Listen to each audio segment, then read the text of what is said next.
Let's call this committee to order. We have a quorum, and I would look for somebody to approve the minutes of March 20th. Did anybody read the minutes yet? They're great minutes. I loved them. Representative Erdahl moves the minutes of March 20th, 2017. All in favor of that motion signify by saying aye. Aye. All opposed, same sign. Motion carries. Thank you very much. Next, we have, today we're going to walk through the Legacy Omnibus Bill, followed by public testimony. The testimony will be limited to 2 minutes each, so we want to make sure we get to hear everybody, so speed talking is permitted. You're waiting for the... And we'll have the nonpartisan staff. I will move House File 707 before the committee and recommend it be referred to Ways and Means. I will also move the DE1 amendment to get the bill in the shape I'd like to have it. And all those in favor say aye. Aye. Opposed, same sign. Fine, we got it the way I wanted it. And now we have, we'll have the nonpartisan staff walk through our bill. Mr. Chair, I will start with the first few articles, and then Mr. Walls will take the arts article at the end. Just for time's sake, since we've gone through much of this language and appropriations already, I'm just going to go with the changes that have been made since we've previously heard the bill. Sounds fair. For the Outdoor Heritage Fund, Article 1, if you have the spreadsheet, it's I don't know if members in the audience all have the spreadsheet here. It's a long landscape sheet. It's updated 3:30 p.m. on 3/22 of 17. For the Outdoor Heritage Fund, you'll see on It's included in your folders. You'll see on line 5 the DNR, WMA, and SNA acquisition phase 9 program was reduced by $2,124,000 in the DE. Line 6, the Accelerating Wildlife Management Area Acquisition Phase 9 was also reduced by $2,124,000 per year. That was on line 20. You'll see the subtotal for the Prairies Division is now at $26,614,000, a total of $4,248,000 less. There are no changes in the forest. In wetlands, you will see the other changes on line 37. The Shallow Lake and Wetland Protection Program Phase 6 was reduced by $2,125,000. And on line 38, the Rim Wetlands Partnership Phase 8 was increased by $5 million. The net changes for the wetlands portion was $2,875,000 increase. Those 4 changes comprise all of the changes made to the Outdoor Heritage Fund since we've previously heard it. On page 2 of the spreadsheet, you will see the total appropriations on line 72 for fiscal year 18 are $102,605,000, and for fiscal year 19 is $585,000. This puts us exactly at a 5% reserve on line 76.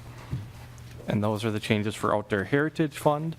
I'm just going to continue going through the other articles, and then we'll get to the language in the bill after a while. On page 3, you'll see there are more changes made in Clean Water Fund. The first change being on line 88, the Minnesota Agricultural Water Quality Certification Program was reduced by $2 million from $5 million to $3 million. On line 90 for Evergreen Agricultural Initiative was reduced by $950,000. That was it for the Department of Agriculture reductions. On line 95, for PFA, the point source implementation grants were reduced by $850,000. Some of these reductions are just a straight number reduction, and some of them are a percentage reduction, and the percentage where it is a percentage was 5%, such as line 95. On line 100, watershed restoration and protection strategies, including TMDL development, was reduced by $1,002,000. Again, that was a 5% reduction. On line 105, the enhanced county inspections and SSTS corrective actions was reduced by $362,000. Again, that was a 5% reduction. And line 108, the National Park Water Quality Protection Program was not included in this bill for a reduction of $2 million. On line 114, the watershed restoration and protection strategies, these are under the Department of Natural Resources. Sorry, that was reduced by $198,000, and that was a 5% reduction.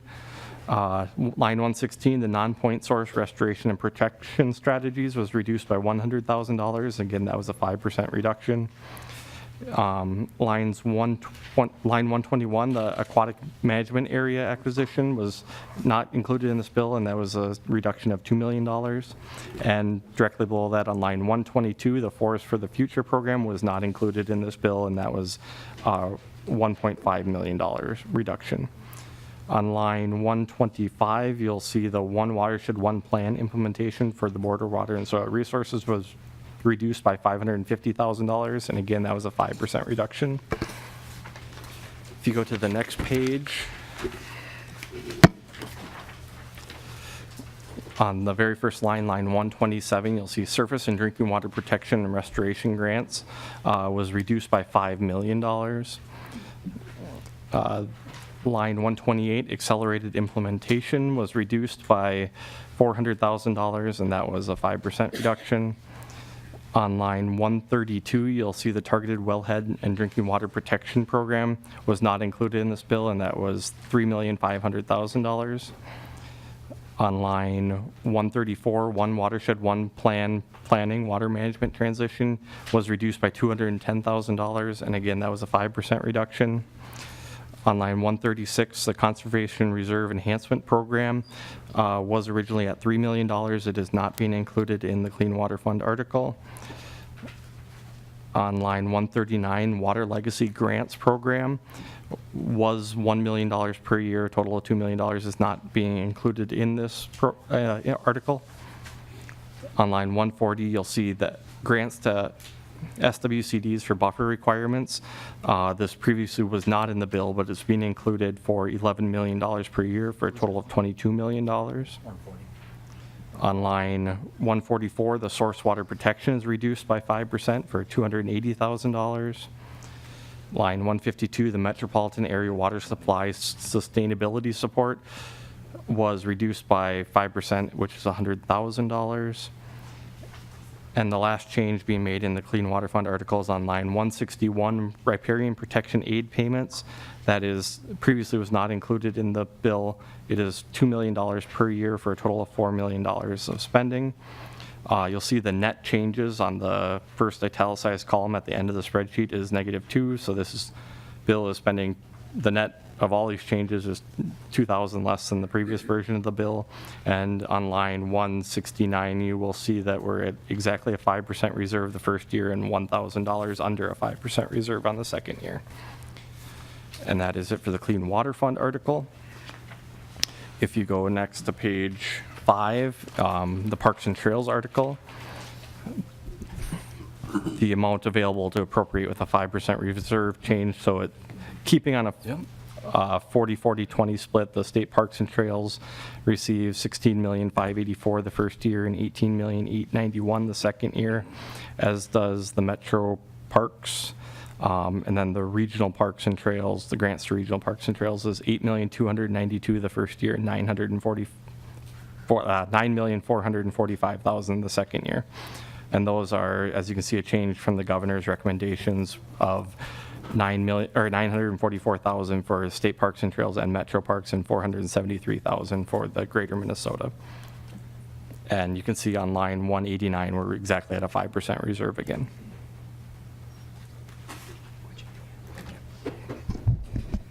Mr. Chair, continuing on page 5, we begin with the Arts and Cultural Heritage Fund. On line 195, the Board of the Arts. The Arts Board received just shy of $58 million. Those grants, those dollars are as follows: $44.3 million for arts grants, $9 million for arts education, $3 million for arts and cultural heritage. Also included, the Arts Board will be the fiscal agent for several grants. One is $50,000 for Arts Map application software, $500,000 for the China Garden, $750,000 for Dan Patch statues, $250,000 for Fonka grants, and $75,000 for a Hmong folk art exhibit. Continuing on line 210, under the Historical Society, The Historical Society received $26.5 million for their overall programs. Mr. Chair, there's going to be an amendment later to move some money between their programs at the request of the Historical Society, so I won't go into the divisions of that, those dollars now. On line 211, there's $250,000 for the historic Andrew Oh, I like that. the historic Andrew Peterson Farm, $250,000 also for the Woodbury Miller Barn, and $100,000 for the Fort Snelling Chapel stained glass. That brings us to the top of page 6 under the Department of Education. We have $5.25 million for regional public libraries on line 220. Moving to the Department of Administration, there is $278,000 for the Big Marine Veterans Camp, $3.3 million for Minnesota Public Radio, $3.2 for Ampers Public Radio, $8 million for Minnesota Public Television, and within that $8 million, there is money for Vietnam Minnesota Remembers.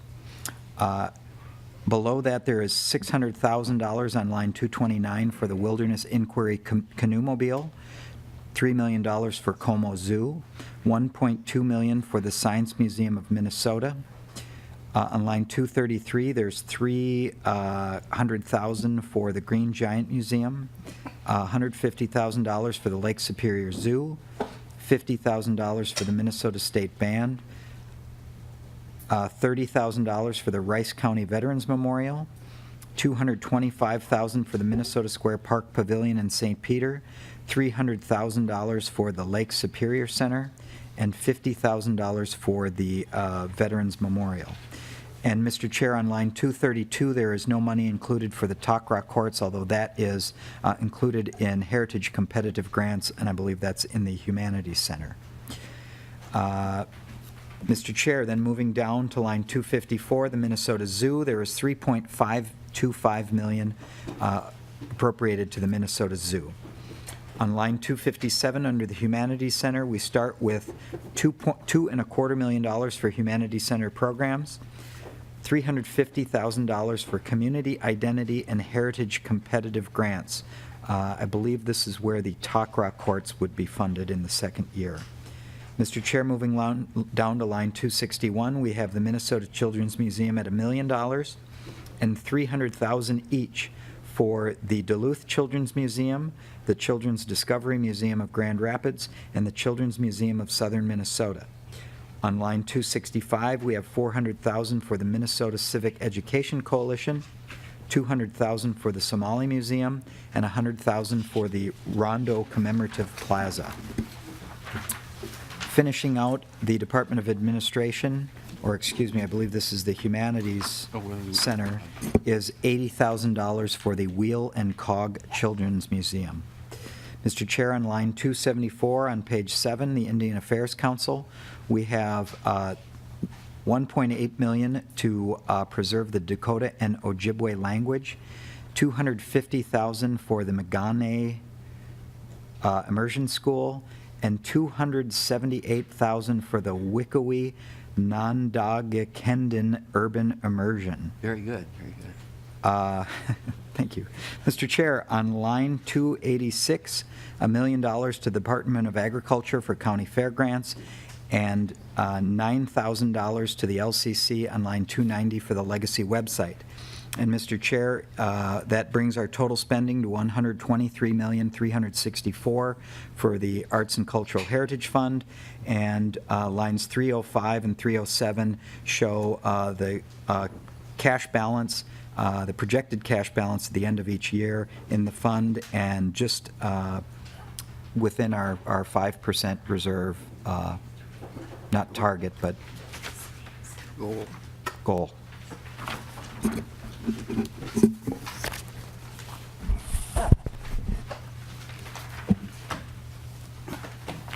Well, thank you very much. You did a very good job. Appreciate it. Janelle and Mary get to walk through the bill now. Mr. Chair, I'm going to go through the DE1, the language parts. In the first three articles, the language has mostly been before you, so I'm just going to go through the changes from the bills that were laid over. Obviously, the numbers have changed according to the spreadsheet, but I'm just going to go over the language changes. So the first change would be on page 16. If you look at line 16.8, there used to be language that required land, that stated that lands acquired in fee may be open to hunting and fishing during the open season unless otherwise provided by law. The language as introduced said must, and then it was changed to may in the Environment Committee, and it was decided that this language would just be removed. The next change was on page 18. On line 18.26, there used to be reference to indirect costs or other institutional overhead charges.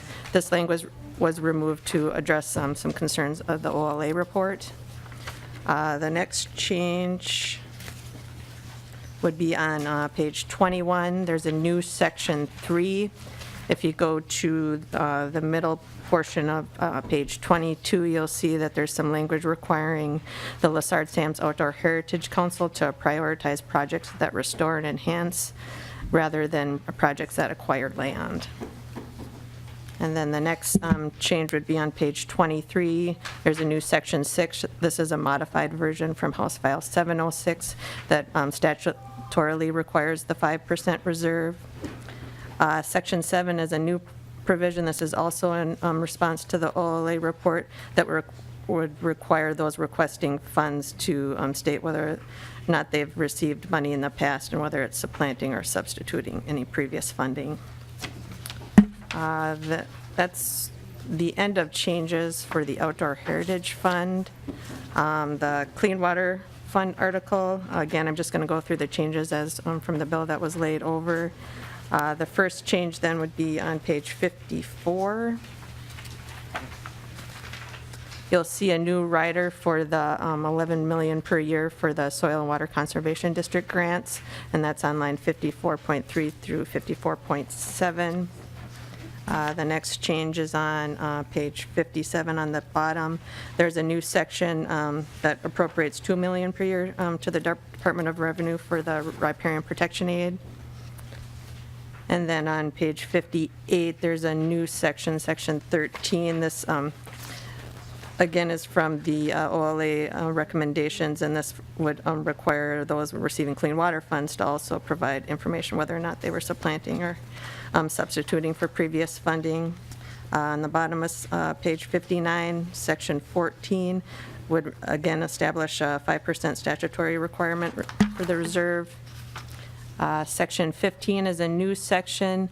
This is a section from House File 1466 that's been modified to given the reduced funding amount, but this provides the mechanism to get the riparian protection aid out. This would go through the Department of Revenue, and it would go out to counties based on, and watershed districts based on the miles of public water courses or public drainage systems that they have. At the bottom of page 61 is the Parks and Trails Fund article. The numbers were changed to reflect the new amounts that were in the spreadsheet. And then, I think, let's see, there aren't a lot of language changes. But on the bottom of 66, there's a new section 6. This is, again, the statutory reserve requirement. Section 7 was from Representative O'Driscoll's bill that it's just modified, it extends the previous appropriation. Section 8 is a new section. This again would extend a previous appropriation for the Highland Bush Anderson Lakes Regional Park Reserve grant. Section 9 is from Representative Runbick's bill for Anoka County and Dakota County to reallocate some previous appropriations. And that concludes Article 3. Chair and members, for Article 4, the Arts and Cultural Heritage section, there aren't a lot of language changes. I would note that a few of the grants do require a matching grant, and the first two are on page 70, the China Garden, and each of these matching grants is up to at least 25%. The second one is a Springboard for the Arts grant for the Dan Patch statue. The next one of those is on page 79, and that is for the Taqua courts. And the other language change I would note is related to the Children's Museum, just directing the Children's Museums to provide for their grants to be for cultural exhibits, educational outreach related to arts and cultural heritage. And finally, the Section 3 and Section 4 of the arts section, which is on page 83, starting at line 9. The Section 3 is is an amendment to how the State Arts Board allocation of 47% is calculated, which is related to Section 4, which is the reserve requirement that reserves 5% of the funds, projected funds for the appropriation.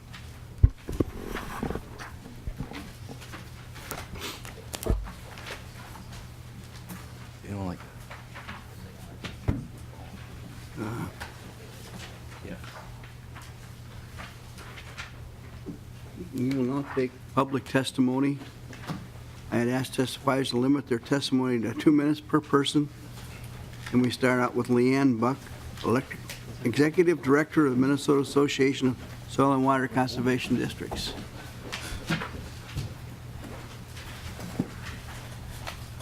We just got the Leanne Buck.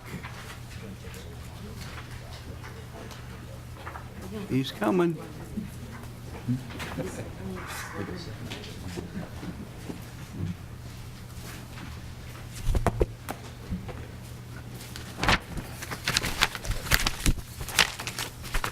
Welcome to our committee. Give your name for the record and then your testimony.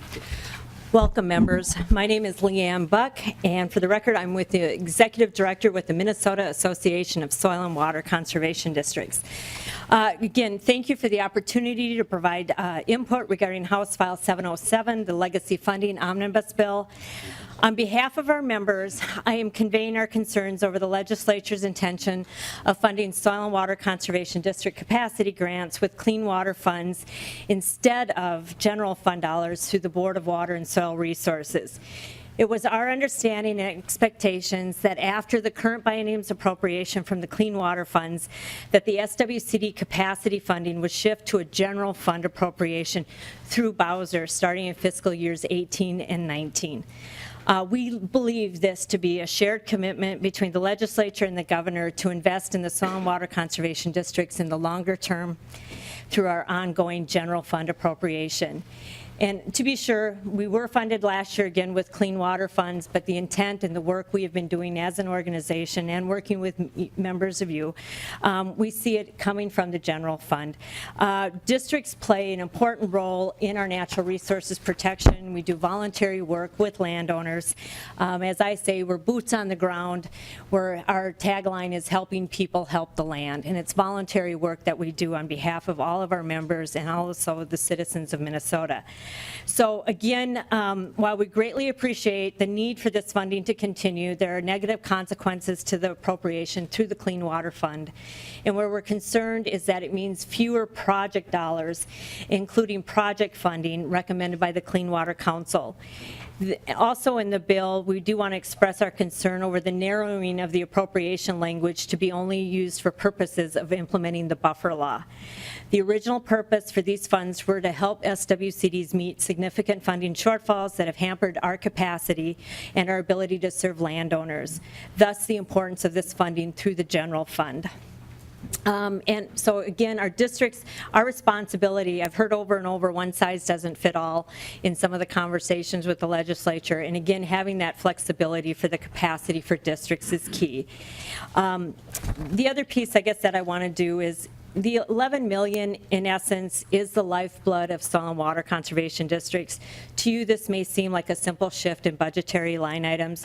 For us, the funding is crucial for district operations and our base capacity. As I said before, helping people help the land, boots on the ground, those are our taglines and it's our mission. And I said this the other night in front of the other committee. A mentor once told me you can tell a lot about an organization by their budget.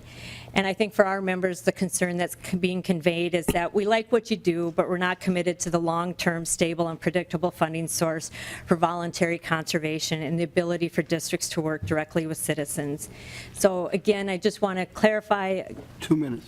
Yep, again, just want to say in closing, thank you for the opportunity to provide input towards the Omnibus Legacy Bill, and we appreciate your past and ongoing support for Minnesota's natural resources. So thank you. Thank you very much. Angie Becker-Kudelka and Rebecca Flood.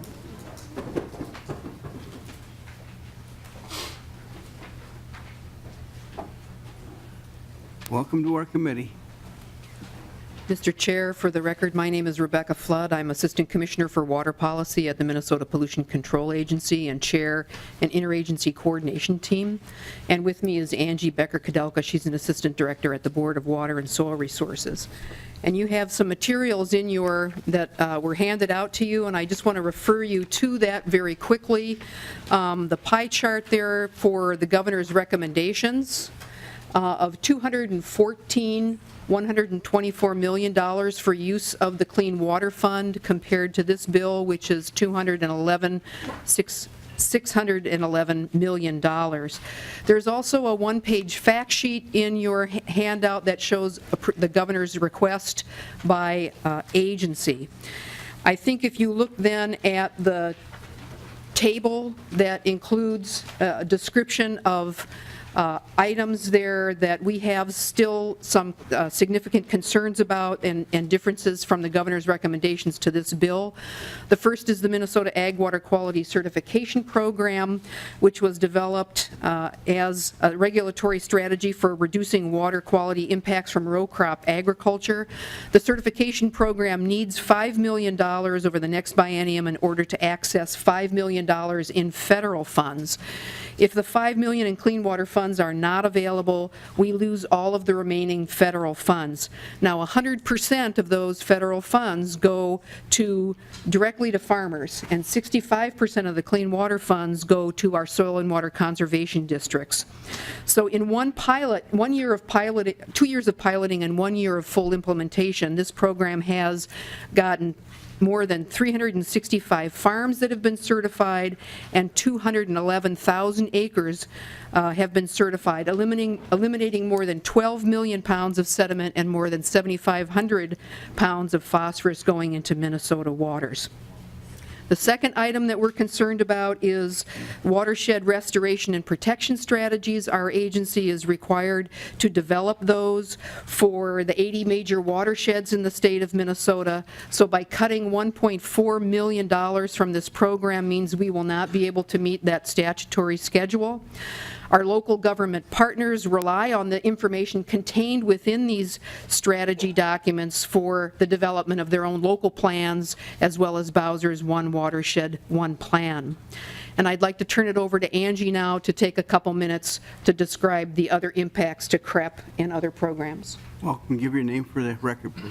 Mr. Chair and members, Angie Becker-Kudelka, Assistant Director with the Board of Water and Soil Resources. Mr. Chair and members, as we continue down that table, another cut to the House File 707, delete all, is for the targeted wellhead protection. The targeted wellhead protection and drinking water easements provide much needed resources through the Board of Water and Soil Resources directly out to landowners to ensure that our drinking water sources remain safe into the future. The DE amendment cuts this program entirely at $3.5 million. Then the CREP, the Conservation Reserve Enhancement Program, is the voluntary on-the-ground implementation that's targeted to the most critical areas for pollution reduction.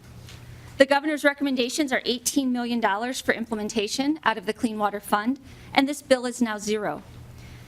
Between the targeted wellhead protection and the Conservation Reserve Enhancement Program, this is a total of $21.5 million removed from this fund. This program has received strong bipartisan support for its locally driven, targeted implementation, and we know that it will take all available sources to get there because funds are needed up front in order to approve applications and start the process. Then the SWCD capacity money that was removed from Bowser's general fund and added to the Clean Water Fund in the amount of $22 million. Shifting this work to the Clean Water Fund would reduce the amount of on-the-ground conservation projects and landowner assistance significantly. It also means a total of $50 million in federal CREP match that's no longer on the table.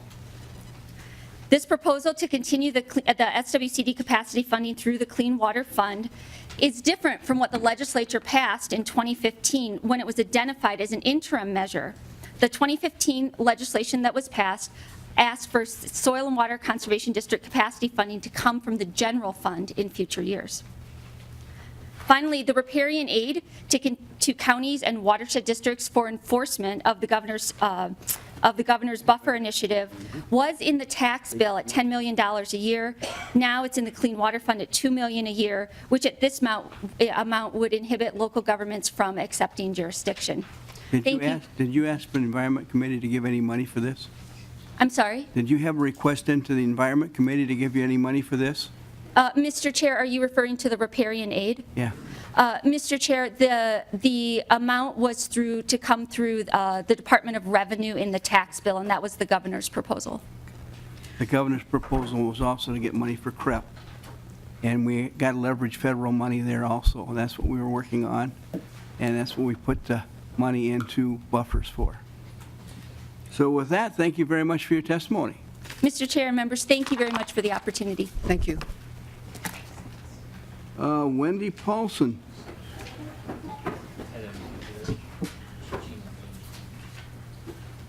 Welcome to our committee. Give your name for the record, please. Thank you. My name is Wendy Paulson. I'm a board member with Wilderness in the City, and I believe Holly Jenkins had contacted someone. I'm not sure who to cede her 2 minutes. I Can you might be speak in the slightly over microphone two. a little bit? Is that okay? Mr. Chair, I didn't understand who you're for. Wilderness in the City. Can you bring your microphone to your mouth, please? Yes. Thank Is that you. better? That's much better. I'll lean forward. Yes, Wendy Paulson with Wilderness in the City, a nonprofit group of 501c3 based in Eagan. Chair Gunther and committee members, thank you for this opportunity. My name is Wendy Paulson. I live in Stillwater. I'm a board member for Wilderness in the City. We're a growing 501c3 nonprofit established in 2013 dedicated to preserving natural areas in urban settings. Our focus, and the reason I'm here today, is the Metropolitan Regional Park System established by the legislature in 1974 to preserve high-quality natural areas. I co-chair our volunteer committee, and in the past years we've had great success building a partnership with Dakota County Parks and establishing a natural resource volunteer program for Lebanon Hills Regional Park. Prior to our efforts, there was very little opportunity to volunteer in the park, but since we've been involved, thousands of hours have been donated by volunteers to help manage buckthorn removal, garlic mustard, and other invasive species, and collecting native seeds. These kinds of activities are critical for restoring degraded landscapes and building a community of stewards. Coincidentally, two of the outcomes identified by the 25-year Parks and Trails Legacy Plan. But we can't do it alone. Volunteers need help. It takes time and money as well. And cost for initial restoration is quite high. It can take years to complete, though on the bright side, once restored, ongoing costs to manage these natural resources goes down. This is different from development projects with initial high costs and increases in annual costs for maintenance and upkeep. Without a dedicated effort toward preservation, the future of natural resources in our world-class park system is dim. That is exactly the reason I and so many others supported the 2008 Legacy Amendment, conservation efforts to support parks and trails of regional significance. A legacy should leave something lasting and something to be proud of. To some, that means leveraging dollars and creating bigger buildings, more parking lots, and corridors for bicyclists. Since 2010, this is how the majority of parks and legacy funds have been spent within our regional park system. These types of projects are once again prioritized in the 2018 and 2019 reports for the legacy projects. For example, federally funded multi-use bike corridor with wide clearance sightlines, which is often noted to improve accessibility, but in fact falls short of providing a comparable experience to what able-bodied visitors enjoy in our nature-based park system. A better alternative for accessibility could include trail corridors with design criteria suitable for a recreation function, not a transportation alternative. Other things in the projects have been larger buildings to provide indoor settings to connect people to nature. In truth, it's people, not buildings, that connect others to nature. Buildings don't provide our children, the next generation of stewards, with the best opportunities to experience nature and the benefits of a healthy outdoor environment. A better alternative is to promote the regional park system, including information on where the parks are, how to get there, what they offer, and programs within the parks. Add to that affordable programs for nature-based recreation and education, including adaptable equipment and programs to help introduce people of all ages and abilities to new opportunities. Additional funding requests included asphalt parking lots and spaces for more cars. A better alternative would be permeable surfaces to allow more parking spaces when needed. The Legacy Amendment is intended to leave something lasting and something to be proud of. Based on historic spending and the current request list, that means more hard surfaces, bigger development footprints, and ongoing maintenance costs through a park system with degraded ecosystems. This is not the legacy that I or so many others intended when we voted yes for the amendment. Instead, a legacy reflective of conservation goals of the amendment and consistent with the 25-year Parks and Trails Legacy Plan would provide parklands with healthy ecosystems for year-round nature-based recreation and education opportunities, education, enhanced wildlife habitats, and otherwise develop an urban setting, and natural spaces close to home and accessible to all that offer respite from a world built around this. For these reasons, I urge you to oppose File 708, Article 3, Section 4, until changes are made to better reflect funding priorities and the original intent of the Legacy Amendment. Thank you very much.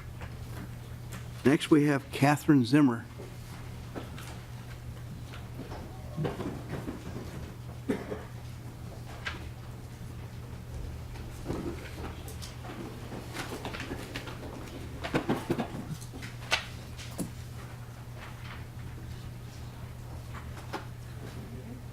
Catherine Zimmer? She had an emergency? Okay, next we'll go to Sharon Doucette. Doucette?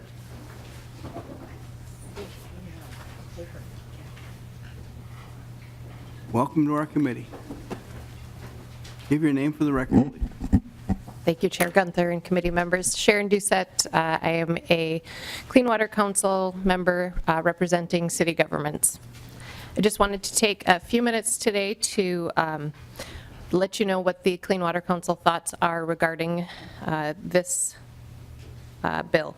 The Clean Water Council wants to reiterate our support for our original budget recommendations from March 10th, 2017, which was House File 1731 as amended at the March 13th meeting. The council reviewed clean water programs proposed by agencies and stakeholder groups over a 2-year time frame with hundreds of volunteer hours being given. We sought and received comment from agencies and stakeholder groups on our recommendations. The council received letters of support from multiple organizations for our recommendations and for our process we used to make those recommendations. The council also did consider funding for local capacity efforts at soil and water conservation districts to help them implement the new buffer laws, but we felt that that funding was needed to continue past the life of the legacy funds, and the council thought that it was more critical and more appropriate that this need be met by general fund dollars, similar to the testimony given by the SWCDs and by the state agencies. And with that, I thank you. Thank you very much. Steve Morris.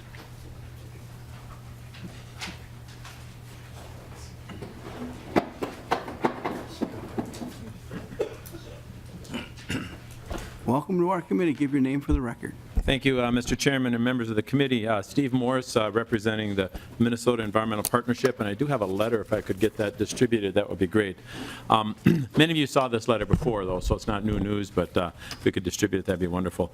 I just want to take you back a little bit, and I know not everyone here at the table was in the legislature when the Legacy Amendment passed, but this Legacy Amendment is a classic outgrowth of public engagement and public involvement that was brought forward by citizens across the state.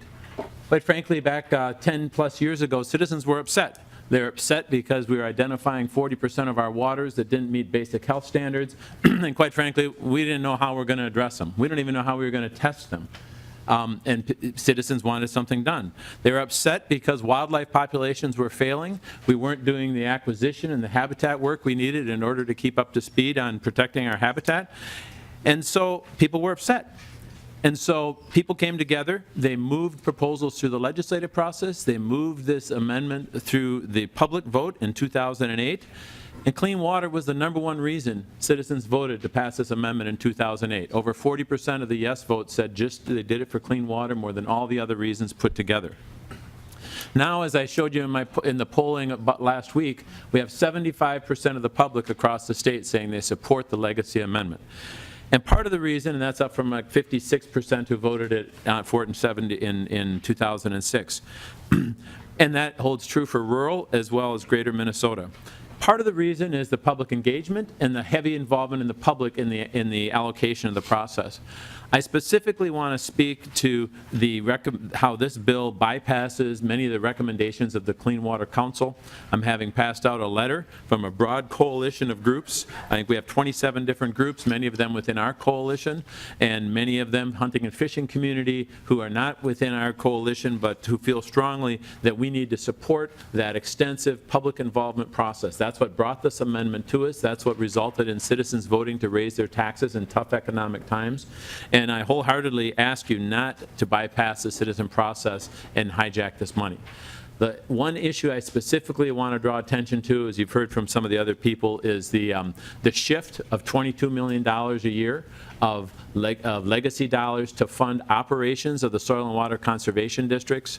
That was something that was done at the very end of the session 2 years ago as the conference committee was closing. It was a one-shot deal, we were told. The money was put into the base.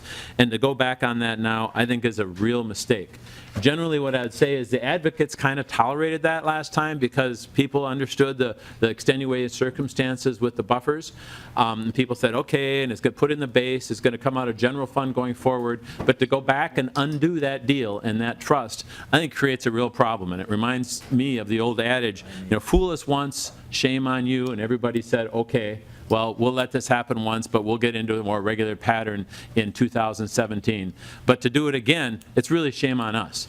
And we can't be quiet and let this happen. It is a terrible violation of the trust the citizens put in the legislature to do the appropriations of this. And I really hope that you'll consider some of these drastic violations from the Clean Water Council recommendations. Thank you. Thank you very much for your comments. Well, Mr. Chair, could we just have staff, because a lot of this has to do with the moving of the money with Bowser and clean water and all that, could we just have staff go through for the whole bill exactly what's happening with those dollars? Because this is kind of nonsensical to me a little bit without that. We would love to do that.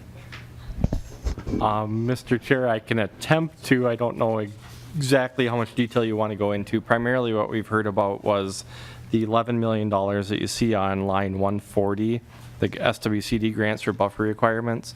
In 2015, this was new. At the end of session, we put it in the Clean Water Fund. There was a number of reductions made in order to pay for it out of Clean Water Fund for 16 and 17, where we currently are. At the same time, in the Environment Finance Bill, $11 million per year was added to the base from the general fund for Bowser. It never was spent out of there, it was just added in the tails for the base going forward.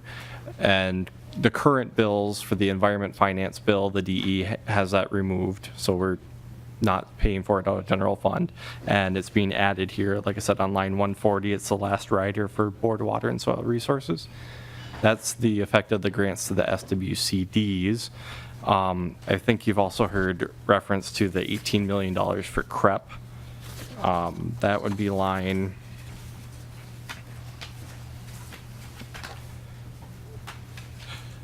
I believe the number that they're referencing for that would be line 136 on the spreadsheet. And that was in reference to the governor's number. The governor had $9 million per year from the Clean Water Fund for the Conservation Reserve Enhancement Program. The numbers I gave you earlier were based on the Clean Water Council revised recommendations, which are different, and that was at $3 million. And we completely removed that now. So that's the $18 million number you've been hearing. There's also one of the changes to the Outdoor Heritage Fund was the addition of $5 million, and that can be found on line 38, and that, I believe, program is also considered a match for CREP. And Mr. Chair, thank you, that's helpful. So, and in the Environment Bill right now, what's happening with CREP? Are there any other funds going for CREP in any of our other bills and other committees? Well, at least the ones you know about. Mr. Chair, Representative Thiessen, I'm trying to think offhand. I don't think there's anything in the environment bill currently. The LCCMR bill, the Environment and Natural Resource Trust Fund bill, has a appropriation in there. It was 21 million that was in the DE. I believe that's been reduced to a little over 19 million because a couple of additions were made to the bill that took money from there. I believe that's the only money I currently know of. I know the agencies have been holding a number of appropriations from previous years that they can use as a match, somewhere in the tune of $54 or $56 million from previous funding, mostly clean water or outdoor heritage. I believe bonding is an acceptable source of funding, but I don't know of any proposals. I mean, there's proposals obviously, but there isn't any money that I'm aware of currently. Well, we know right here. Okay, I'm kidding about No. that. This was the CREP funding was the governor's request, and it does leverage money from the federal government. And that's why we have it here, because if it wasn't here, it wouldn't be anywhere. Oh, and Mr. Chair, so that's what I'm confused about. So you have 5 million in the bill, and is this SWDC money, how does that match up with drawing down those federal funds?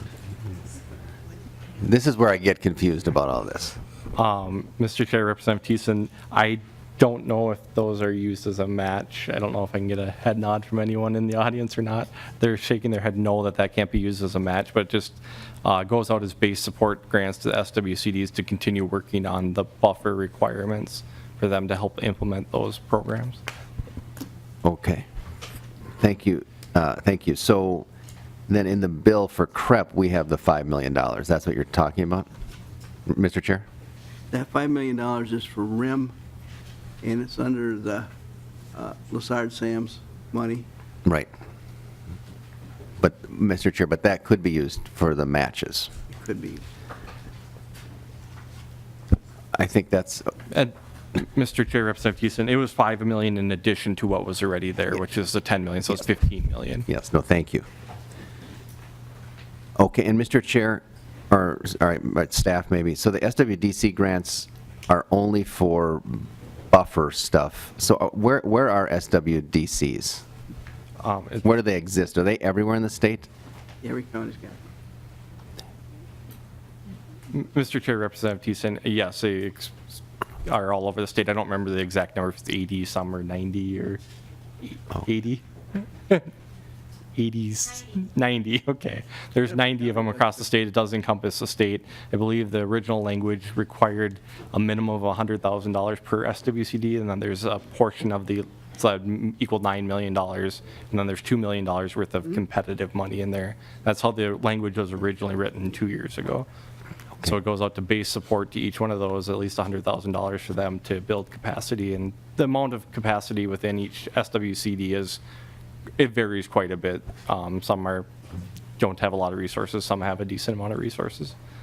Okay, and Mr. Chair, that 100 million, or 100,000 base amount, does that go to everybody? And then on top of that is these capacity grants that are only related to buffers? Mr. Chair, Representative Thiessen, the $11 million that was added was an additional $100,000 on top of whatever they have for other resources. And then there was $2 million worth of competitive money in there. Representative McGenius is next, then Torkelson, and then we will go back to testimony from the audience. Well, thank you, Mr. Chair. Just one quick question and then a comment. Mr. Hagemeyer, did you, when I did the math on where the money was coming from, it looked to me like it was $8.8 million of the money that was taken from the recommendations of the Clean Water Council was coming basically from drinking water protection. Have you done the math on that? Or that's the math I did, and I was just wondering if you had done the same kind of math. Hagemeyer. Mr. Chair, Representative McGenius, I have not pulled that information together, but I don't know specifically how much would go for the drinking water protection. At some point, Mr. Chair, we should have a conversation about how that money would be spent in the various districts, including yours and mine. the drinking water money. But the other thing, the notion that this is the only way to fund CREP, I think that what the governor proposed, if I'm remembering correctly, was $20 million of bonding to pay for that. Am I right about that? Or does staff know? Mr. Bonding, Chairman? Thank you, Mr. Chair. And I can't answer for sure. I do have the governor's bill in my office. I could check that and get back to you on that. But I can't say for sure right now. I think that would be helpful for us to understand, Mr. Chair, because it isn't that we have to drain some of these other funds like LCCMR and clean water for CREP. I think that it's not the governor's proposal. The governor's proposal was for bonding. Okay, Representative Torkelson. Oh, thank you, Mr. Chair. Just very briefly, I don't have my CREP notes here, but I believe the overall need for the biennium is $150 million to fully fund the state match, if I'm not mistaken. Mr. Hagemeyer mentioned the 56 or so million that's available from funds that are currently being held. That makes a portion of it. There's a variety of proposals in here. Some of these areas actually qualify for CREP, even though they aren't listed as CREP, and we could get more detail on that for committee members. And there's a potential to do some more CREP funding in the next year of this biennium, especially with Lessard SAMS funds, which are only allocated on a yearly basis. Representative Lily Shortwood. Thank you, Mr. Chair. Just real quick, I'm honored to serve on Lessard SAMS, and I'd just be curious, Chair Torkelson, what your council, because you're on the Water Council, I think, and then are they, because I imagine I would get an earful if I, being on Lessard, if we're tweaking. I'm just wondering how, are you getting any comments on these changes, or is it all smooth sailing for you? My group carries probably more guns than buckets of waters, but. Representative Torkelson. Thank you, Mr. Chair. Thank you, Representative Lilly. I assure you my ears are filled with from more than one source. Thank you. Okay, with that, we will go to Colin Turner.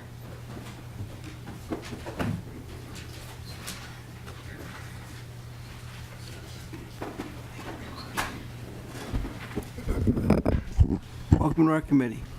Hello, thank you. Thank you, Chair Gunther and committee members. Thanks very much for giving me a brief opportunity for input. I'm Colin Turner with the Midwest Art Conservation Center. I'm here to advocate for the inclusion of art conservation in legacy appropriations. Art conservation is the protection and care and preservation of tangible visual art.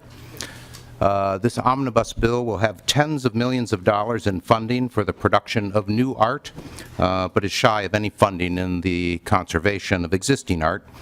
Much like the production of new roads and bridges and other state-supported production of assets, it seems prudent to allocate at least some funding to, towards preventive maintenance measures to ensure that there's continued public access and to avoid future costs.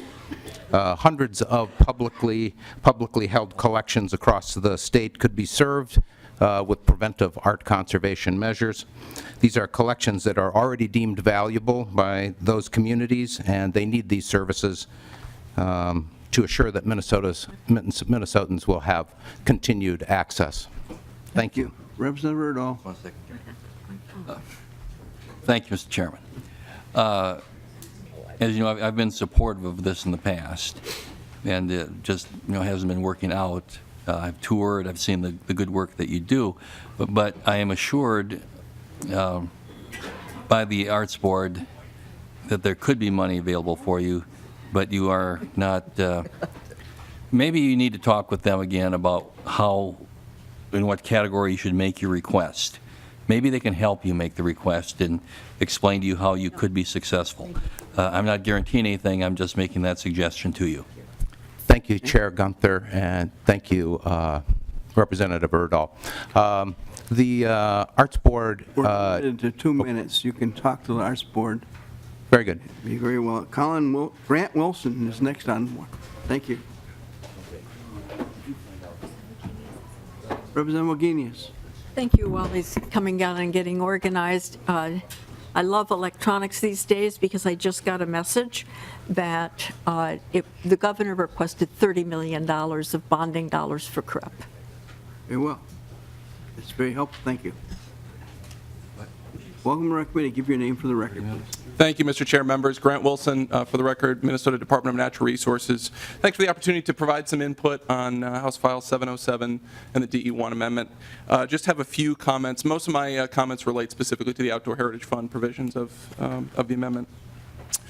First of all, just a blanket statement that this year the DNR supports the LSOHC recommendations, including the strategic acquisitions as recommended to the legislature. These acquisitions are strategic. They come to us and are promoted locally by willing sellers, often by local hunting and fishing clubs, and provide important habitat and public access, ensuring the future of Minnesota's outdoor heritage. Regarding the new provisions on line 22.14 through 22.16, DNR thinks it's important for LSOHC to be able to prioritize programs and projects that provide the best fish and wildlife habitat for Minnesotans, regardless of whether it's via protection, restoration, or enhancement. And we're concerned requiring one tool over another will limit their ability to do that. Finally, just a quick note that there may be a conflict with the trails language on lines 23.2 through 23.10 with existing state rule. We've spoken with the user groups, though, and we're committed to working with them to find a solution to those potential conflicts. With that, thanks again for the opportunity to provide some input today. Well, thank you very much.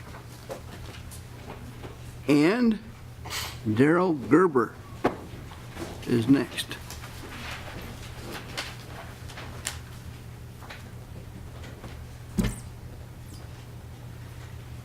Chair and members of the committee, my name is Daryl Gerber, and I am the Natural Resource Associate for the Minnesota Center for Environmental Advocacy. Thank you for the opportunity to give some input on House File 707. Would like to highlight a little bit about what is being cut in order to move money from the general fund into the Clean Water Fund. The biggest loser in this proposal are the people that drink water, and I actually came up with a number very similar to what Representative Wagenius mentioned. And some specific examples are the elimination of a program that helps communities protect wells supplying their public drinking water systems. These communities that depend on groundwater required to ensure that these wells are protected from contamination. And this funding helps them by targeting protection in those areas that are the highest risk of contamination. And this would have the biggest impact on rural communities. There are also cuts to Bowser and Department of Health programs for protecting drinking water sources. And there's also cuts to the Met Council program to work with their member communities to ensure long-term sustainability of the drinking water supplies. Agricultural programs are take another big hit. This includes the Ag Water Quality Certification Program, which is a voluntary program for whole farm evaluation of farms, in which it's already certified over 200,000 acres and has also recently announced a partnership with Land O'Lakes to accelerate outreach. Any cuts there are multiplied by the numerous federal dollars that are leveraged for on-the-ground installation of best management practices. There are also cuts to the Forever Green initiative, which is working to create the next generation of crops to both protect water quality and be profitable to farmers. And these cuts threaten that work as well as private sector partnerships with folks like General Mills and Pepsi. The other thing I'd highlight is just that there are numerous cuts to local governments, including the help for wastewater treatment plants, county septic systems, One Watershed, One Plan, as well as numerous other areas. So thank you for the opportunity to... Thank you very much for your testimony. Next we have Drake Jackson.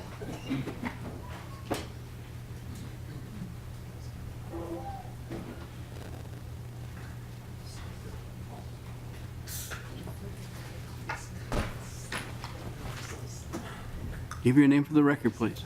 Thank you, Chair and members. My name is Drake Jackson. I'm on the Minnesota Outdoor Heritage Alliance Board.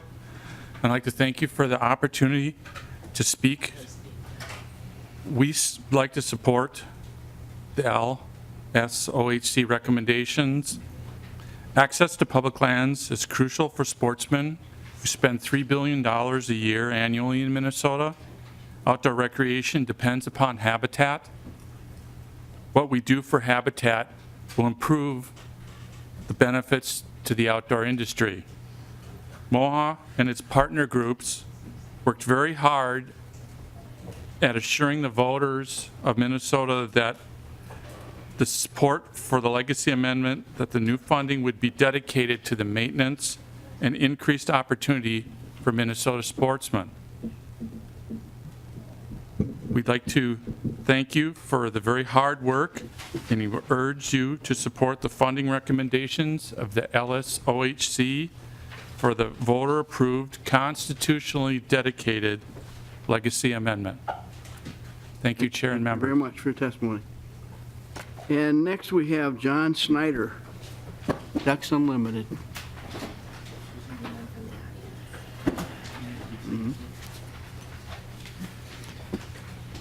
Good afternoon, Mr. Chair and members of the committee. My name is John Schneider, Manager of Conservation Programs for Ducks Unlimited. With me is Joe Dugan with Pheasants Forever. We're here to express concerns about House File 707, the Delete All Amendment, and the ramifications it has on the 3 land acquisition proposals that were recommended for funding by the Lessard Sam's Outdoor Heritage Council. On behalf of 45,000 Ducks Unlimited members across the state of Minnesota, I want to express concern about cuts to that type of work. Land acquisition is an extremely important tool in the conservation toolbox that we use when we go out on the landscape and try and improve habitat, specifically to try and restore and enhance habitat, especially in the prairie section of Minnesota. As the chairman knows, in southern Minnesota, there isn't much habitat and there isn't much public land. In the county of Martin, for example, 1% of the county is in public land ownership. So there's a real need from the public perspective. There's a real need from a wildlife habitat perspective. When we go out and work with landowners and landowners contact us that are willing sellers who own land adjacent to an existing state wildlife management area with drained wetlands, and they want to sell to us or sell to the DNR to restore that habitat, they've held it. Their intent is to sell it to us for the public good. That's what they want to do, and that's why they contact us to restore that habitat. This is the work we do is to acquire the rights to that land in order to be able to restore it. These are tracts with drained wetlands and converted prairie that need to be, they're pieces to the prairie puzzle that need to be put back on the landscape, strategically located around existing WMAs. And again, much of our work is in southern Minnesota where there just frankly isn't a lot of public land to begin with. These landowners are not interested in permanent conservation easement programs, so that's really not an option for their conservation. With that, I turn it over to Joe Dugan. Welcome to the committee. Give your name for the record. Joe Dugan, and I'm here representing Pheasants Forever today. Thank you. Mr. Chair, I won't reiterate much of what is said regarding the LSOHC process. It has been around now for 8 years. It's worked very well. There's legislative input, citizen input. It's been through a couple different legislative audits and with high marks. It's a great process, very transparent, and a lot of good stuff is getting done. One of the problems with the Delete All Amendment is the new mandating priorities for the council and how they work. The constitutional amendment says protect, restore, and enhance, and now prioritizing that. I guess I would like to just give you an example of how a land acquisition helped the #1 employer for Southwest Minnesota. You're familiar with the town of Worthington. There's a meatpacking plant just on the edge of town, JBS Meats. It used to be Swift, and before that was Armour. And my uncle was meatpacking superintendent there many years ago. That plant relies on lots of water. that water is largely drawn from the Worthington wellhead area. The Worthington wellhead area is around Ochita Bella Lakes, which are just south of the city of Worthington. The Pheasants Forever chapter, along with the Watershed District and the city, have acquired several parcels around their wellhead. From Pheasants Forever's perspective, we call it a wildlife area. The city calls it economic reality and need. If the Mayor Oberlo, a few years ago, I saw him at a meeting, and I asked him, how important is this to your town? And he said, Joe, this is critical. If the nitrate levels were bumping up near a danger zone, they have to secure that water. So this wildlife area acquisition helped secure the water for the city of Worthington and the #1 employer in southwest Minnesota. And by the way, the #1 buyer of all the pork produced in southwest Minnesota. So these things all fit together, and so tying the hands of the council on seeking opportunities for projects, I think is not a good idea, and would speak against that. And then the other thing, and it's a very tough one. I know you have tough decisions to make all the time. But putting the rim wetlands in this funding package, I think probably anybody who's been around the Capitol knows how important CREP is, and we've got CREP buttons, and I'm sad to say I don't have my CREP button on today. But we need to secure the funding for that. There's a lot of federal dollars at stake. It's about $2.3 for every dollar of money that goes in. That traditionally has come from bonding, and outdoor heritage and clean water are good places for some of that money, but certainly bonding should be a major component. It has been historically. So I think as you look at the package and you have to make these tough decisions, I would certainly, we need to get some bonding dollars in there to help address the opportunity as well as the problems. Thank you very much, Mr. Chairman. Thank you very much. Representative Wagenius. Yes. Thank you. On the work you did in Worthington and putting wildlife management over a vulnerable wellhead management area, the need in Minnesota is humongous. It's about 350,000 acres, and we've done maybe 5,000 acres or something. It's very small. Do you know how much wellhead protection, where you get multiple benefits, which is what Mary Murphy always talks to me about, multiple benefits of wellhead protection and then wildlife management area. Do you know how many acres you have done over the years overlapping those? I couldn't give you a number, but there is a lot of that goes on. I'll make another example. Up by Crookston, Minnesota, there's a new national wildlife refuge, Northern Tallgrass Prairie, I think they call it. The city of Crookston was very interested in that. It's because they want to protect their water. And it's an economic, clean water is an economic driver for the state. We've got, there's a big packing plant in Albert Lea. They rely on lots of water. And so there's one of the things I would say in the, as we look forward, and I think there's a letter that went around talking about land acquisitions and being strategic. I think that should be underscored because there are opportunities to marry these funds together and do great things. Representative Wagenius, by the way, there is effort in Worthington to recycle the water they use there. It would be helpful if the staff for LOHC would give us the acreage where we have married the two. That would be a helpful thing to understand. They won't have that now, but could maybe do it later. Okay.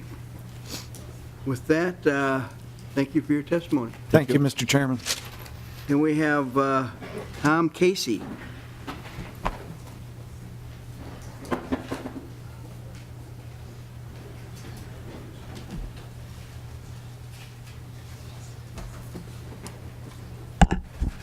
Thank you, Mr. Chair and members of the committee. My name is Tom Casey. I'm the board chair of the Friends of the Minnesota Scientific and Natural Areas. a Minnesota nonprofit corporation set up to protect and enhance our scientific and natural areas in Minnesota. I also serve on the board of the Minnesota Native Plant Society and chair its conservation committee. I'm here to support restoring the $4.2 million that was cut on lines 5 and 6 of your budget spreadsheet, and encourage you to enhance and improve the acquisition of our precious natural resources, and particularly the S&A program tries to protect the state crown jewels, the most protected, the most impressive, and the scarce and the rarest of our natural resources. So please restore lines 5 and 6 and help our habitat improve and restore our native heritage. Thank you. Thank you very much. And next, we'll open it up to, is there anyone else in the audience that would like to testify? Give your name for the record, please. Mr. Chairman. You got 2 minutes. For the record, my name is Lance Ness, I'm president of Fish and Wildlife Alliance. Just a little bit of history for you. I've been involved with this issue for a long time, about 20 years. And somewhere in all the politics of the day, we seem to lose sight of what we were actually after. We set out a long time ago to leave a legacy for our children, what they're going to have in the future. That was the purpose. And I know there's a lot of new members and some old members too. Former members. But that was the intention.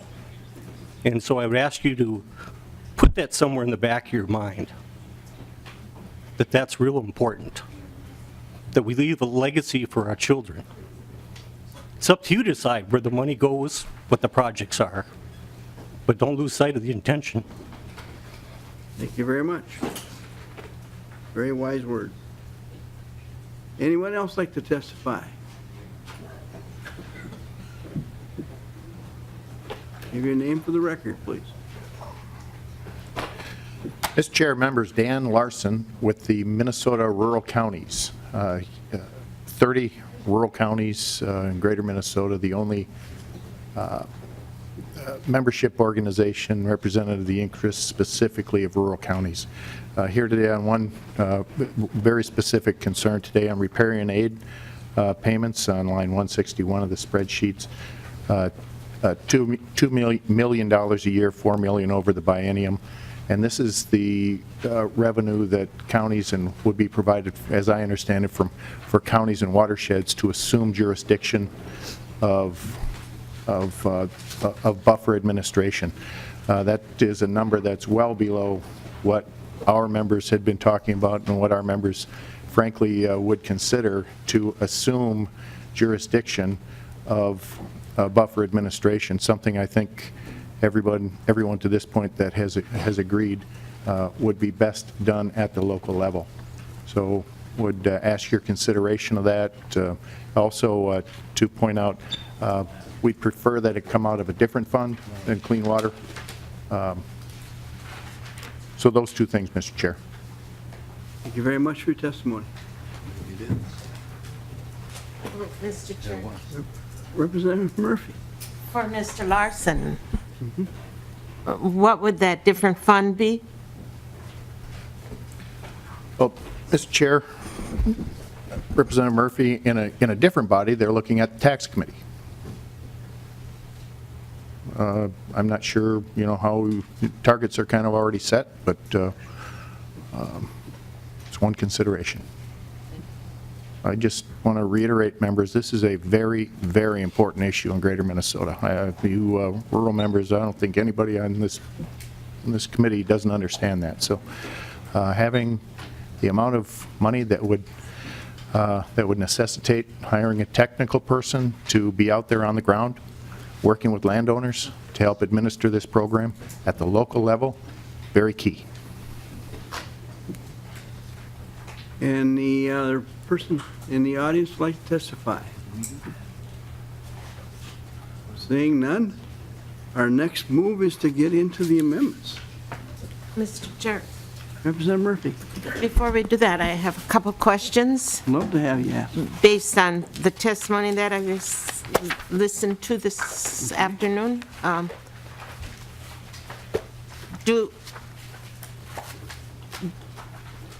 Have you been having meetings with the general fund so that we could spend some general fund money rather than the monies that are in our jurisdiction? Well, the leadership is not giving me any general fund dollars to spend.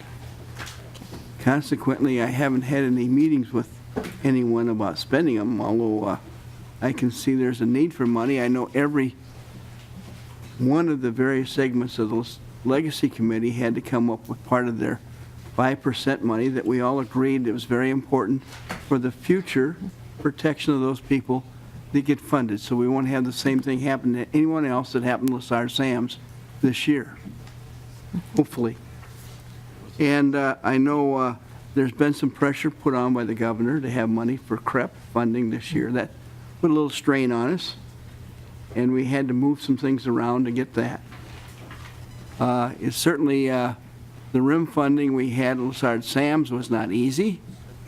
And the fact that they work on the November forecast instead of the February forecast was down a little, and that put another strain on LaSalle Sams. So I hope that somehow, if some money falls out of the sky from the general fund or anywhere else, I'd be glad to take it. Mr. Chair, I thought that would probably be the answer that you have to give, and I expect the same thing is you don't have money, we don't have access to the tax committee to make recommendations to them or to any of the other committees, right?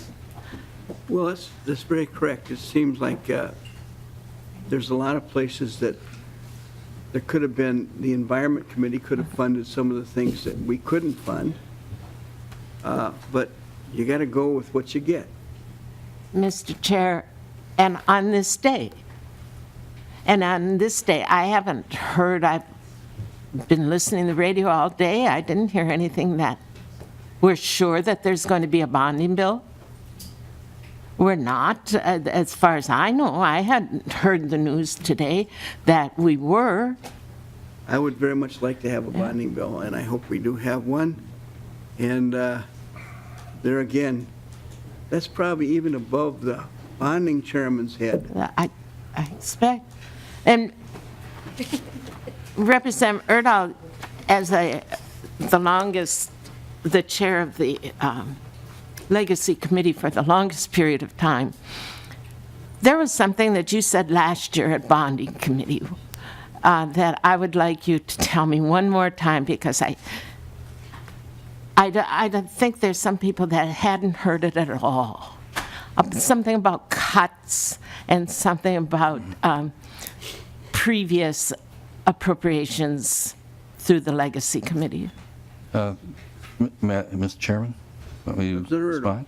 Thank you, Mr. Chairman, and thank you for the question, Representative Murphy. I'm not used to having people remember what I said from one year to the next as a former teacher.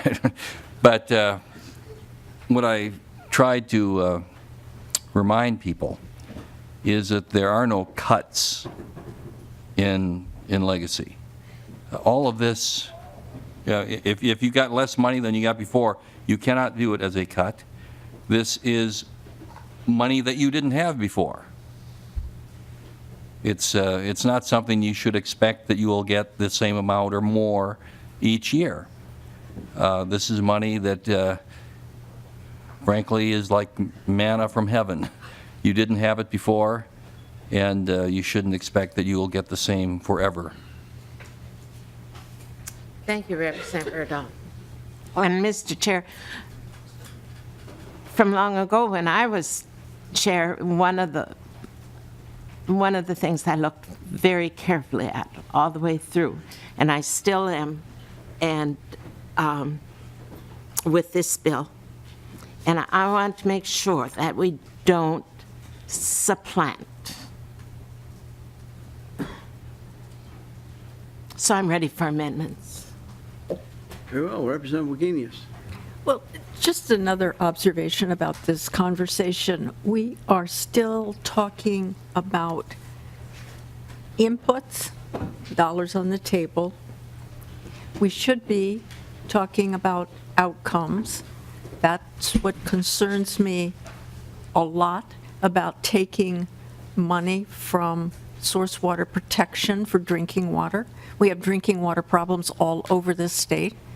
I probably could go around the room district by district and tell you where your drinking water problems are. We haven't done that. We should not be funding by just moving dollars around. We should be funding by outcomes. And I want us to have that conversation later, Mr. Chair, before we wrap up this bill. But now I'm ready for amendments too. Very well. No other messages. First, we will start with, where's our list? We'll start with the A2 amendment. That's my amendment. And I'm going to pass around some pictures of the historic Opera House in Fairmont, Minnesota that we found that the plaster is falling away and we have soft brick that every time it freezes and thaws, we lose a couple more bricks. And this is one of the few gathering places we have, not only for the arts, but also for community meetings in Fairmont, Minnesota. And I'm asking a pass-through through the Historical Society of $300,000 out of the $600,000 that they say it's going to cost to repair this. They do have $600,000 in an endowment, so they can pay for their share when they get the interest from this, and that's my amendment. And I'd like to move what's the number of the amendment? A2 amendment. Mr. Chairman? Representative Erdahl. Thank you, Mr. Chairman, and, it looks like a fine project to me. As one who has received funding twice from the Historical Society for the Litchfield Opera House, which I'm guessing has similar problems to what is being experienced in Fairmont. This building is 102 years, built in 1902, I believe. We were 1900. So any questions about the A2 amendment? Okay, I will move the A2 amendment. All in favor, signify by saying aye. Aye. Opposed, same sign. Motion amendment passes. Next, we have my A3 amendment, which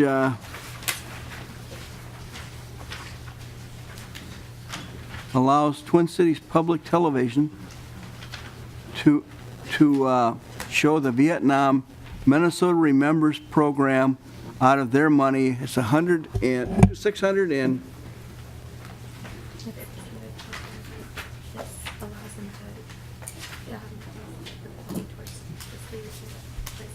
allows them to put the money to do this in 2017 because they're already incurring expenses from doing that.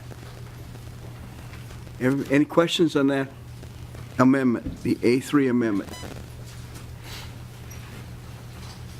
Seeing none, I will move the A3 amendment. All in favor, signify by saying aye.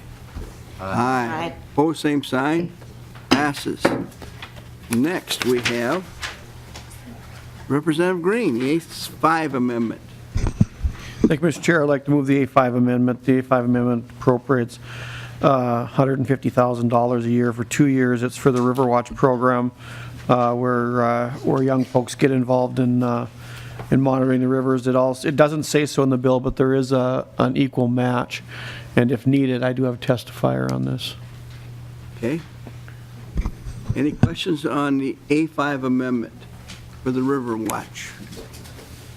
Seeing none, all in favor of the A5 amendment signify by saying aye. Aye. Opposed, same sign. Passes. Next, we have the A6 amendment. Representative Thiessen. Representative Thiessen withdraws it. I think it's a good amendment. I appreciate it. I think we have watched in this committee us go a long ways towards getting what you wanted to accomplish in this amendment. I think a different one. One different one? Okay. That's the different one. We got that one to look forward to yet. Very well. Probably next. Next. You're right. Next, Representative Thiessen. Yeah, thank you, Mr. Chair. Well, I'd move the A9. I think that's what you, is that right? Mm-hmm. So, and members, this is, we've had some discussion around this a little bit and lots of questions. This is really coming out of, largely from conversations I've had with some of the groups, the children's museums in particular, and the Como Zoo, who do a lot of work who are actually kind of implementing this kind of program already. So this basically says if you're an entity receiving over $1 million from the arts, and only from Arts and Cultural Heritage Fund, that you used to have to use part of that money to create measurable goals and outcomes to increase access to programming and reduce disparities, and that you designate an employee who's going to be responsible for fulfilling that. I think we did hear a lot of testimony here that people talk about doing this and probably are doing a lot of this, but a lot of it's just anecdotal. And I just think it would be helpful for these organizations to actually, be a little bit more deliberate about doing that and thinking about it, and then having the information available for us when we come down. The Humanities Center sent me a letter supporting this. They're one of the folks that gets over $1 million. And I haven't heard really any objection from the large groups. So I imagine most of these folks getting over $1 million probably do something like this already.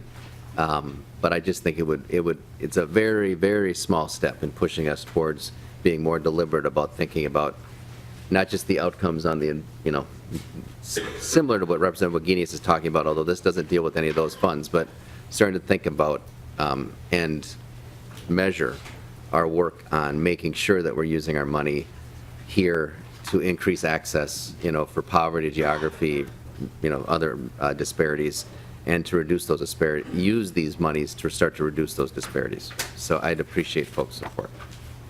Any other discussion on the A9 amendment? I have one question. Everybody that gets over $1 million has to send in a report talking about the disparities. What? Go ahead. Yeah, thank you, Mr. What they have set as goals and how they've moved towards those goals. That's what it would be. And it would be, yeah. Yes.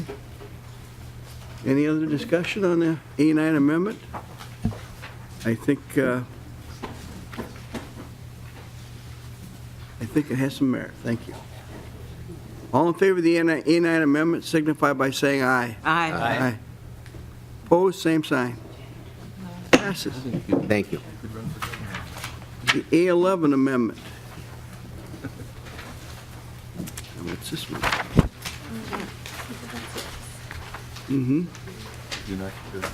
This shifts some money within the Historical Society in order to better meet their needs. This changes was requested by the Historical Society, and if you have any questions about it, we can get David Kelleher down here to tell you about it. But I think it's something they want to do with their money, and I see no problem with having this amendment passed. Any discussion about it? All in favor of the A11 amendment signify by saying aye. Aye. Aye. Opposed, same sign. Motion carries. Representative Lilly, you have the A12 amendment? Is that I'm withdrawing it? Oh. No, this is a different one. We're withdrawing 18. I don't see it. Where is it? Here. Somebody have one? Mr. Chair and members, my amendment dedicates money from the Humanities program towards the Minnesota Council on Disability for digital archive collection. It's about 55,000 in the first year, I believe, Mr. Chair. Any discussion? Thank you to the Republican notes. We try to accommodate. All in favor of, any discussion on this amendment? Bipartisan. Seeing none? Yeah. I move the, Representative Lilly moves the A12 Thank you, Mr. amendment. All in favor of that motion signify by saying aye. Aye. Opposed, same sign. Motion passes. Next, Representative Wills, the A13 amendment. Thank you, Mr. Chair. And the A13 amendment adds an additional $100,000 to the Minnesota Zoo's allotment for the first year of the biennium. So it increases it to $1,775,000 for the first year. Any discussion about the A13 amendment? Representative Lilly. Thank you, Mr. Chair, and Representative Wills. Usually there's kind of been like a peace treaty amongst the zoos, and so the Minnesota Zoo hasn't attacked the Duluth Zoo or Como, and I'm not saying that it's not a merited or worthy case, it's just traditionally, so I'm a little uncomfortable, but I'm sure they're all doing good programs at both of them, but I wish you'd have went after Torkelson's clean water money or something instead. Wrong fund. Yeah, it's worth a try. They drink water. Representative Berdahl. Thank you, Mr. Chairman, and well, I'm sure this is a fine amendment. Before I vote, I just want to go on record as saying that I really do like Como. I think we won't put that up for a vote. Anything else? Any other discussion about this? It does make the Como Zoo and the Minnesota Zoo both get cut the same amount of money. So if you want to look at that as a fairness amendment, you can.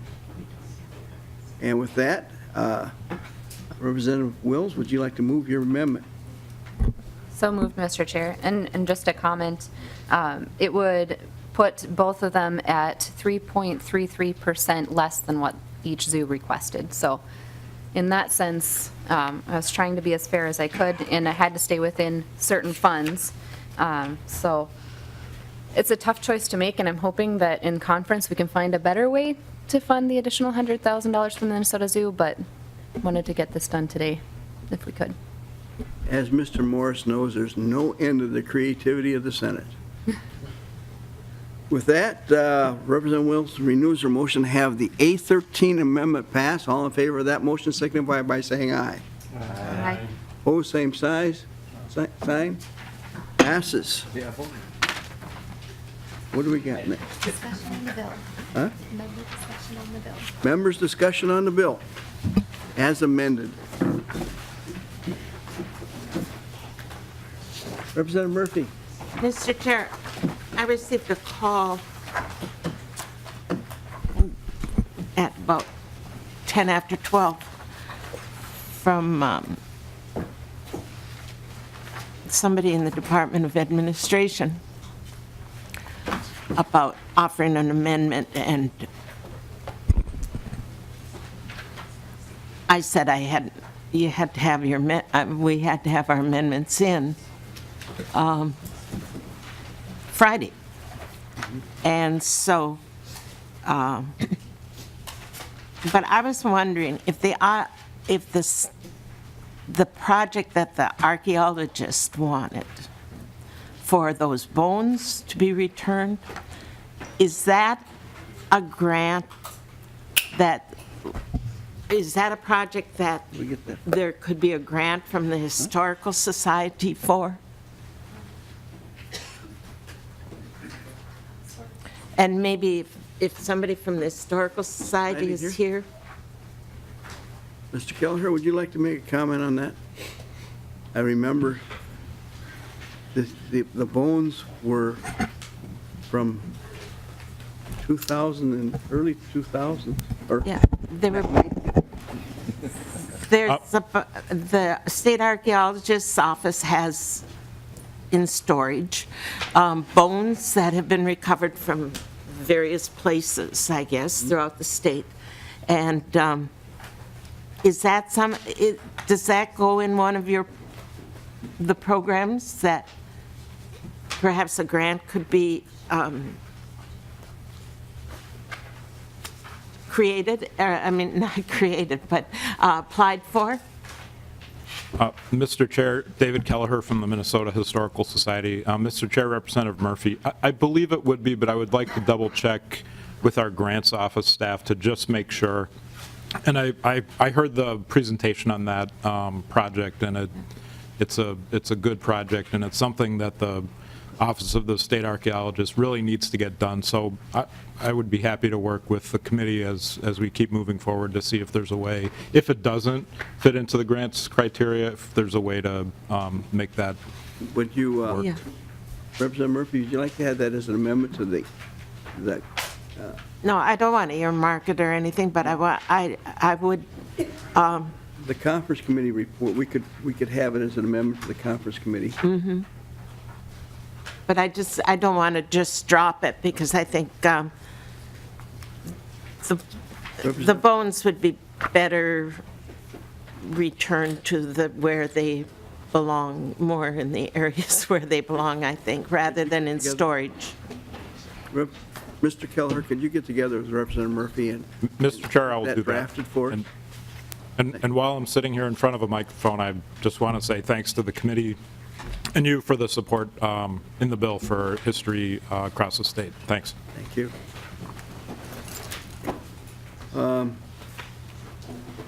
Again, I would like to have questions for House File 707, the Legacy Bill. Representative Wagenius. Oh, do I take it you're getting ready to vote? No, not yet, not quite.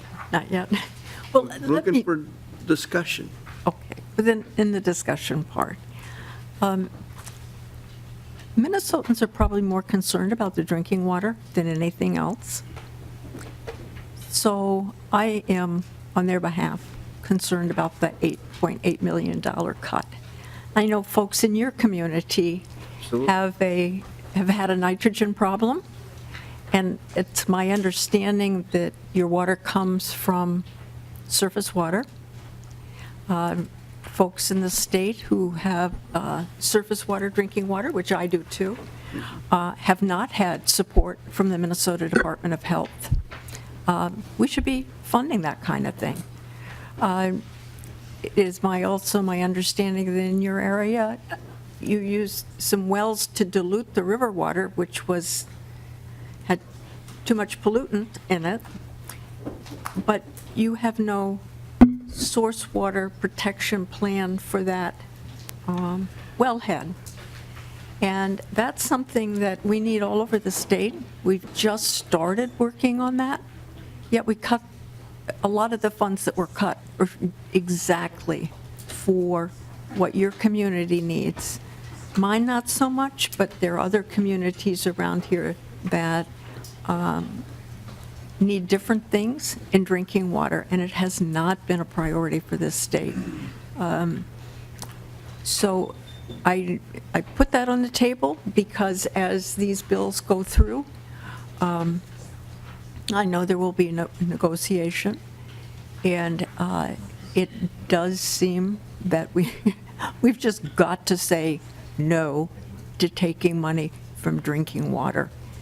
If anything, this bill is short because we haven't talked about needs. We just talked about dollars. We haven't talked about what the need is out there for particularly rural Minnesota. And I find it ironic that this cut will hurt rural Minnesota way more than the wet metro area. Thank you. Anybody else have any discussions on the bill? Representative Erdahl. Well, thank you, Mr. Chairman. I just want to compliment you on a fine piece of legislation, and also compliment you on doing this bill in half the time of the previous chairman. I didn't feel like I was in a race. Representative Lilly. Thank you, Mr. Chair, and this is, it's been a good committee, and I just want to give you credit for including many of us in your discussions and including stuff in the bill. There still is some problems. I'm still confused. I'm glad Representative Thiessen, asked questions on the water stuff. It's a little like one of those little math puzzle things or a Rubik's Cube where you're just trying to figure out where all the money is going and what it's doing. And so I'm not sure we're quite there yet, and hopefully, I know it's a work in process, and hopefully we can get to where it needs to go. I've been really honored to serve on the Lessard Committee, and I was kind of ribbing Chair Torkelson a little bit, but I really respect the citizens' involvement, and granted there's legislators on ours that vote, but it's just and I don't always agree with every project, and some votes you win, some you lose, but I really believe in those processes, and so it's a little uncomfortable for me to see what we're doing in some of the clean water, and it's not like it's going to all bad things. Because I was talking to the speaker, and he says, "Well, is it bad?" Well, it's like on some of the Lessard wells, it's not necessarily bad, but it's it's not good. As it could be. Right. So it's hard to say it's all terrible, but there's a lot of good things, and you look around the crowd, and we're lucky as members to hear all these different projects, and there's so many neat things, and we don't really even talk about arts today, but there's all sorts of neat projects that go all over the state with arts, and and the library money, there's just so many different projects that are good. So I mean, it's kind of it's a nice problem that we have, and the voters continue. The former senator mentioned, I think he said still has a 70% approval rating, or 75, and that's a lot better than our approval rating, or certainly our president's. Sorry, but thank you for the projects and that you are including from both sides of the aisle, and you've been a pleasure with your staff to work with. So, thank you very much, Representative Wagenius. I also feel a little angst about the drinking water, and sometimes you have to deal with the hand you're dealt, and I would like to somehow hope that some way we could get some more money to take care of wellhead inspections and things like that. And I've appreciated your counsel on my particular situation in Fairmont. And seeing no other questions, I will renew my motion to have House File 707 as amended be referred to Ways and Means Committee. All in favor of that motion signify by saying aye. Aye. Aye. Opposed, same sign. Thank you very much. I would like to thank the staff, Janelle Taylor, Brad Hagemeyer, John Waltz, and Mary Mullen, for all the wonderful work you did, and I appreciate it very much, and I don't know how I would have made it without you, so thank you very much. And our pages. So, very well. I take it that's the last meeting. Thank you very much. I want that. Thanks.